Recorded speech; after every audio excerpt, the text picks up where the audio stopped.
네, 오늘은 초혼과 재혼의 태도의 차이, 초혼과 재혼의 태도의 차이라는 제목으로 하나님 말씀 증거하도록 하겠습니다. 세상에서 겉으로는 쉬워 보여도 예상외로 힘든 일이 하나 있습니다. 그건 바로 뭐냐 하면 감사하는 겁니다. 이 감사하는 것은 쉽게 배울 것 같지만 쉽게 배우지 못한다는 것입니다. 이 감사가 되기 위해서는 그 사람의 세계관이 바뀌어야 되고 가치관이 바뀌어야 되고 태도가 완전히 바뀌어야 된다는 것입니다. 그래서 감사는 신앙의 절정입니다. 그래서 어떤 사람이 감사하는 존재다 그러면 신앙이 거의 절정에 달하는 거예요. 다 성장한 거나 마찬가지다 그렇게 말할 수 있다는 것입니다. 사도 바울은 에베소 장로들과 헤어지면서 마지막 모습이 감사하는 태도거든요. 하나님 앞에 감사드리더라. 감사한 이유가 뭔가, 감사가 어디서 터져나오냐, 오늘 두 가지만 살피겠습니다. 첫째는 자기 자신의 사명을 깨달을 때 감사가 나온다는 것입니다. 24절을 보니까 내가 달려갈 길과 주 예수께 받은 사명 곧 하나님의 은혜의 복음을 증언하는 일을 마치리 하면은 나의 생명조차 조금 더 귀한 것으로 여기지 아니하노라. 그러니까 자기 일을 하면서 자기 일이 무엇인지를 모르는 사람은 감사가 안 나옵니다. 원망과 불평이 나오게 돼 있다는 거예요. 삶에 대한 느낌도 없습니다. 그리고 또 일에 대한 어떤 감동도 없다는 것입니다. 내가 뭘 해야 되는지 모르니까. 근데 생각해 보십시오. 저같이 목사라 그러면 말씀 증거하는 게 사명이잖아요. 그러니까 말씀 증거하는 일 때문에 이 감사가 나오는 거예요. 또 예를 들어서 노래를 하는 사람이 있다고 합시다. 그러면 노래를 하는 걸 통해서 감사가 나오는 거예요. 미술하는 사람이 있다고 합시다. 그러니까 미술하는 걸 통해서 감사가 나오는 거라고요. 그러니까 감사가 없는 사람은 나는 왜 이렇게 감사가 없지? 내가 뭐 때문에 부르심이 뭔지 모르기 때문에 그렇습니다. 그래서 누누이 말씀드리지만 나의 길 찾은 사람이 감사해요. 내게 주신 은혜 그걸 발견한 사람이 감사한다고요.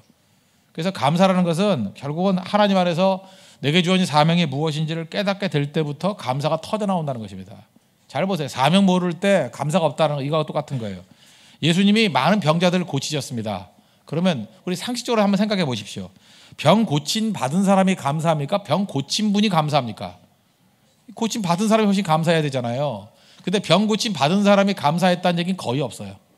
거의 없고 오히려 병 고치고 난 다음에 예수님이 감사했습니다. 왜 그래요? 자기가 사명이지 아니까. 이제 아시겠습니까? 감사가 어디서 나오는지. 사명 이룰 때 감사가 터져 나오는 거예요. 우리 선교 떠났습니다. 선교 가가지고 말씀을 다 증거했어요. 말씀 받은 사람이 감사하느냐? 그런 경우는 있겠지만 많지 않아요. 오히려 말씀을 증거하고 온 사람, 내 사명이 복음 증거다라고 한 사람이 돌아와서 감사해요. 참 묘하죠? 사명이 있느냐 없느냐에 따라서 감사가 있고 없고가 완전히 달라진다는 것입니다. 요한복음 6장에 나오는 오병이어 기적을 보십시오. 그 떡 먹은 사람이 감사했습니까? 아니에요. 떡 나눠주는 예수님이 감사했습니다. 축사하시고 떼어주셨다 그랬어요. 그러니까 내가 감사가 없다는 건 뭐예요? 내 길을 모른다는 것입니다. 내 사명이 뭔지를 모른다는 거예요. 그 사명 명확히 알면 감사가 터져 나오죠. 디모데 전서 1장 12절 보니까 사도 바울이 감사합니다. 이유가 뭐예요? 나를 능하게 하신 그리스도 예수 우리 주께 내가 감사함은 이유가 뭐예요? 나를 충성되이 여겨 내게 직분을 맡기셨다. 내 사명이 뭔지를 명확히 하니까 첫 번째 나오는 게 뭐예요? 감사가 터져 나오더라는 것입니다. 그래서 우리 아이들에게도 감사를 가르친다는 건 뭔지 아십니까? 하나님께 내게 주신 사명이 뭐냐 그걸 깨달을 때 감사가 나와요. 오늘 보세요. 이렇게 본 사람들 있죠. 이렇게 공연들 본 사람들 뭐 그리 감사 안 할 겁니다. 근데 다음 주 봐요. 감사한금 드리는 애들 이 공연했던 애들이에요. 그죠? 이 말 1, 말 2 뭐 이런 거. 양 1, 양 2, 양 3. 사실은 그저 자기가 이렇게 큰일 한 거 아닌 것 같은데 공연한 사람이 제일 감사한 거예요. 나를 사용했다. 이제 이해가 되시죠?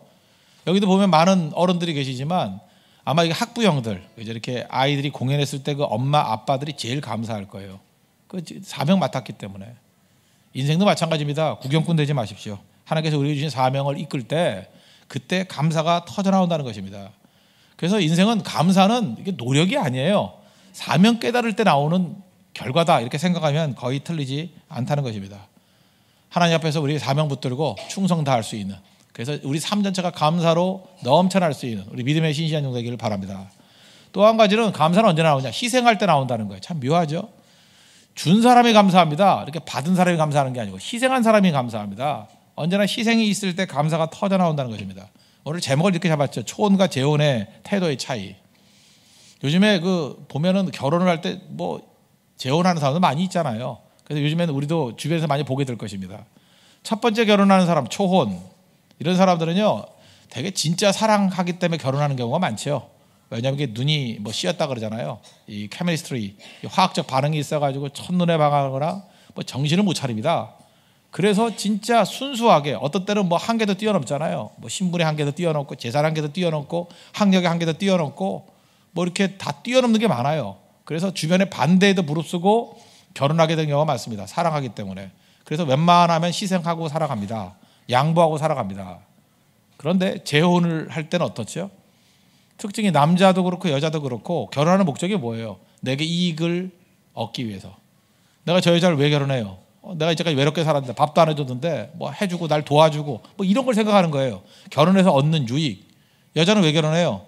나 혼자 살아서 힘들었는데 저 남자가 나 돈이라도 많이 주고 뭐 물건이라도 많이 사주고 백이라도 사주고 뭐 해줄 거다.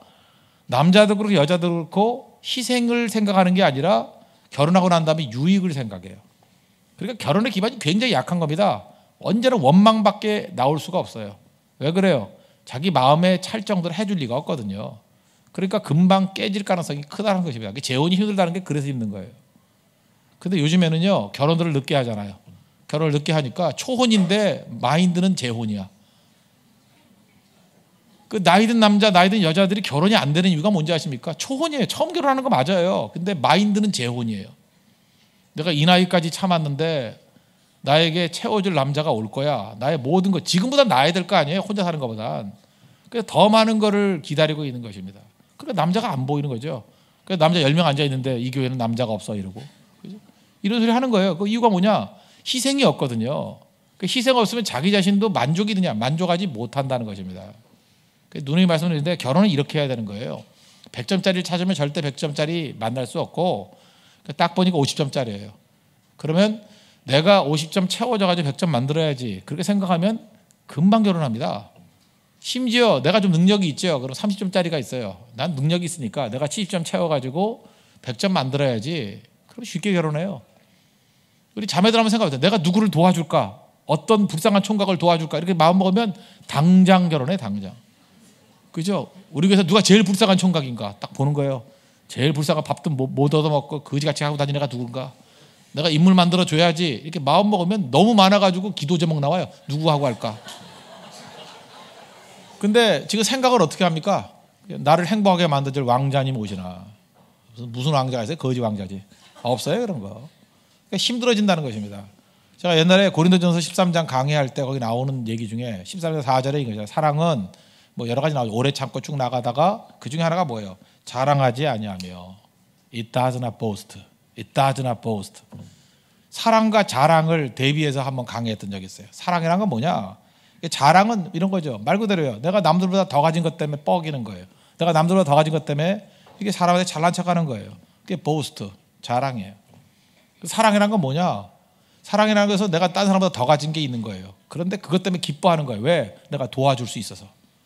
내가 돈을 더 갖고 있다. 그래서 기뻐하는 거예요. 자랑은 뭐예요? 돈 더 많다고 뻐기는 게 자랑이고, 사랑은 뭐예요? 내가 돈 더 많이 갖고 있기 때문에 기쁜 거예요. 왜? 내가 돈으로 섬길 수 있기 때문에. 내가 지식이 많아요. 그래서 기쁜 거예요. 사랑은 뭐예요? 그걸로 내가 섬길 수 있기 때문에. 그래서 사랑의 모습이 있을 때 사랑의 전제는 뭡니까? 자랑이 아니고 섬김과 희생이 있다고요. 그래서 무조건 희생을 배워야 됩니다. 희생을 배우면 가장 큰 기쁨을 누릴 수 있어요. 그것 때문에 감사가 터져 나온다고요. 그러니까 이게 희생을 모르니까 사랑도 모르고 감사도 모르고 인생이 괴로워지는 겁니다. 아이들 키웁니다. 아이들 키우면 엄마가 기뻐요? 애들이 기뻐요? 사실 어머니가 훨씬 더 기쁜 겁니다. 왜? 모든 희생을 다 하니까 아이들을 기대 안 해요. 다 쏟아붓습니다. 그래서 기쁜 거예요. 엄마의 기쁨 최고입니다. 우리 아버지보다도 희생 더 하는 게 엄마잖아요. 희생을 배워야 된다는 거예요. 사도 바울이 기뻤던 이유가 뭐죠? 복음 증거하는 일, 사명 마치는 일은 나의 생명조차 조금 더 귀한 것을 여기지 않는데요. 무슨 얘기예요? 희생입니다. 지금 예루살렘에 가면 죽는다는 얘기가 있어요. 그죠? 위험당한다는 얘기가 있어요. 잡혀간다는 얘기가 있어요. 그래도 좋대요. 복음 때문에 희생하면 난 좋대요. 그래서 감사가 터져 나오잖아요. 그래서 인생 사실을 보면 제일 행복하게 사는 길이 어디에 있느냐? 하나님 앞에서 희생하고 살아가는 태도, 그거보다 중요한 건 없다는 것입니다. 그리고 이건 감사뿐만 아니라 열매를 거두게 돼요. 요한복음 12장 24절 보니까 한 알의 밀이 땅에 떨어져 죽지 아니하면 한 알 그대로 있고 죽으면 많은 열매를 맺느니라. 지금 교회도 그렇고 가정도 그렇고 열매 맺지 못하는 이유가 뭔지 아십니까? 죽지 못하기 때문에. 사실 기독교 교육은 뭔지 알아요? 죽는 거 가르치는 겁니다. 죽는 거. 어떻게 죽느냐? 그거 깨우치면 인생이 달라져요. 다 죽는다는 거 아시죠? 준비하셔야 됩니다. 내가 어떻게 죽을 것인가? 무엇을 위해 죽을 것인가? 목숨 걸 만한 것이 무엇인가? 그때부터 삶이 감사가 나오는 거예요. 그리고 강력해집니다. 죽을 수 있는 그 장소에서 미랄같이, 그죠? 많은 열매를 거두는 인생을 산다는 거예요. 근데 세상 교육은 무엇입니까? 살라는 거예요. 뜯어내라는 거예요. 다른 사람 때문에 내가 더 유익을 얻어야 된다는 거예요. 그러니까 원망, 불평이 나오고 감사도 없고 사랑도 없고 만족도 없고 항상 공허하고 무의미한 인생을 산다는 것입니다. 오늘 사도 바울의 이 태도를 통해서 우리가 알 수 있는 거, 진정한 감사라는 것은 희생에서 나온다. 그 성경의 기본적인 베이스죠. 두 가지입니다. 사명이 무엇인지 깨달으면 감사가 나오고, 희생이 무엇인지를 깨달으면 감사가 나온다는 것입니다. 그래서 감사는 감사를 추구하는 게 아니에요. 감사한다를 훈련하는 게 아니고, 사명 깨닫는 백성들은 100% 감사하게 돼 있고, 희생을 가르치면 다 감사하게 돼 있다는 것입니다. 그래서 옛말에도 있잖아요. 가난한 집에서 효자 나온다고. 희생이 있는 가정에서 감사가 나오고 효도가 나오는 겁니다. 놀라운 일이에요. 하나님 앞에 이런 모습들을 갖고 섬길 수 있는 우리 믿음의 신실한 종 되기를 바랍니다. 우리가 진짜 멋진 교회, 영유아부 어린이부터 시작해서 어른까지 보이는데 이렇게 조용한 분위기 교회가 있겠습니까? 이유가 뭐죠? 애들에게 하도 얻어 터져가면서 희생을 가르쳤기 때문에, 그죠? 새벽기도 나와서 예배 드렸기 때문에 다 희생 아니에요, 그것도? 아이들이 그걸 아는 거예요. 내 잠을 희생해가면서 같이 온 가족이 나와서 예배 드리고 훈련된 거예요, 벌써. 여기서 인물이 나오는 겁니다. 원망이 없다라는 거예요. 감사가 있다는 거예요. 하나님 앞에서 우리 사명과 희생을 통해서 진정한 감사의 삶이 이루어지는 기독교 명문 가정 되는 축복이 임하기를 바랍니다.